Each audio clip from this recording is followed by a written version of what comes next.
Kollywood star hero Chiyaan Vikram చుట్టూ ఇప్పుడు ఒక పెద్ద వివాదమే ముసురుకుంది.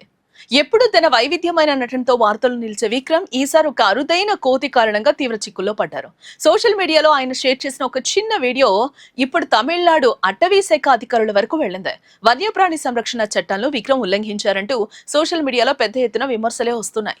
అసలు విక్రమ్ షేర్ చేసిన ఆ వీడియోలో ఏముంది, ఆ కోతి స్పెషాలిటీ ఏంటి, అటవీ శాఖ అధికారులు దీనిపై ఎలాంటి చర్యలు తీసుకోబోతున్నారు అనే విషయాలు తెలుసుకునే ముందు వేద టీవీని తప్పకుండా సబ్స్క్రైబ్ చేయండి. చియాన్ విక్రమ్ తన ఇన్స్టాగ్రామ్ ఖాతాలో ఒక రీల్ పోస్ట్ చేయడం జరిగింది. అందులో ఆయన ఒక చిన్న తెల్లటి కోతిని ఎంతో అపురూపంగా గుండెలకు హత్తుకొని ముద్దాడుతూ కనిపించారు. అది చూడటానికి ఎంతో క్యూట్ గా ఉండటంతో క్షణాల్లో ఆ వీడియో వైరల్ అయిపోయింది. అయితే ఇక్కడే అసలు కథ అడ్డం తిరిగింది. ఆ వీడియోను గమనించిన వన్యప్రాణి ప్రేమికులు, వైల్డ్ లైఫ్ యాక్టివిస్టులు ఒక్కసారిగా షాక్ కి గురయ్యారు. ఎందుకంటే అది సాధారణ కోతి కాదు, అంతర్జాతీయంగా ఎంతో అరుదైన అంతరించిపోతున్న జాబితాలో ఉన్న లార్ గిబ్బన్ అనే ఒక వానర జాతి.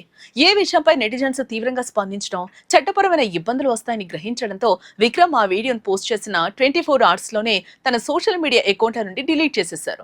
కానీ అప్పటికే జరగాల్సిన నష్టం జరిగిపోయింది కదా. వీడియో డిలీట్ చేసినప్పటికీ ఈ వివాదం అంతటితో సర్దుమణిగిపోలేదు. తమిళనాడు అటవీ శాఖ అధికారులు ఈ వ్యవహారాన్ని చాలా సీరియస్ గా తీసుకున్నారు. Wild life crime control bureau ఆదేశాలతో అధికారులు వెంటనే రంగంలోకి దిగారు. అసలు ఈ వీడియో ఎక్కడ తీశారు, అరుదైన కోతి ఎవరి దగ్గర ఉంది అనే కోణంలో విచారణ చేపట్టారు. ఈ విచారణలో ఒక షాకింగ్ విషయం వెలుగులోకి వచ్చింది. ఈ వీడియో విక్రమ్ సొంత ఇంట్లో తీసింది కాదు.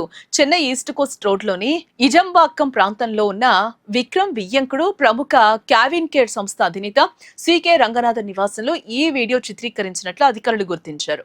రంగనాథన్ ఇంట్లోనే ఈ అరుదైన లార్ గిబ్బన్ కోతిని పెంచుతున్నట్లు అటవీ శాఖ తనిఖీల్లో తేలింది. లార్ గిబ్బన్ అనేది ఆగ్నేయాసియా దేశాల దట్టమైన అడవుల్లో కనిపించే ఒక అంతరించిపోతున్న జీవి. అంతర్జాతీయ వన్యప్రాణి ఒప్పందం అపెండిక్స్ 1 ప్రకారం, అలాగే భారత వన్యప్రాణి సంరక్షణ చట్టం ప్రకారం ఏ జీవులను ఇంట్లో ఉంచుకోవడం, పెంచుకోవడం లేదా విక్రయించడం కూడా పూర్తిగా నిషేధం. ఇది తీవ్రమైన క్రిమినల్ నేరం కిందకే వస్తుంది. అటవీ శాఖ అధికారులు రంగనాథన్ నివాసంలో సోదాలు చేసినప్పుడు ఈ కోతిని దగ్గరుంచుకోవడానికి ఎలాంటి చట్టబద్ధమైన పత్రాలు కానీ, అటవీ శాఖ నుంచి తీసుకున్న అనుమతి పత్రాలు కానీ వారి వద్ద లేవని స్పష్టమైంది. ప్రాథమిక విచారణ ప్రకారం ఈ లార్ గిబ్బన్ కోతిని మణిపూర్ సరిహద్దుల మీదుగా ఆగ్నేయాసియా నుంచి చెన్నైకి అక్రమంగా రవాణా చేసినట్లు అధికారులు బలంగా అనుమానిస్తున్నారు. అంతర్జాతీయ వన్యప్రాణుల స్మగ్లింగ్ ముఠాతో వీరికి ఏమైనా సంబంధాలు ఉన్నాయా అనే కోణంలో కూడా అటవీ శాఖ లోతుగా దర్యాప్తు చేస్తూ ఉంది. ఒక సెలబ్రిటీగా సమాజానికి ఆదర్శంగా ఉండాల్సిన హీరో విక్రమ్ ఇలాంటి అక్రమ వన్యప్రాణి ఉల్లంఘన వీడియోను ప్రమోట్ చేయడంపై వైల్డ్ లైఫ్ అసోసియేషన్లు తీవ్ర ఆగ్రహం వ్యక్తం చేస్తున్నాయి. చట్టం ముందు అందరూ సమానమే అని, విక్రమ్ తో పాటు ఆయన వియ్యంకుడు రంగనాథ్ పై కూడా కఠిన చర్యలు తీసుకోవాలని డిమాండ్ చేస్తూ ఉన్నారు. ఈ కేసులో ముందు ఇంకెన్ని మలుపులు తిరగబోతున్నాయి, అటవీ శాఖ అధికారులు విక్రమ్ కు నోటీసులు ఇస్తారా లేదా అనేది చూడాలి.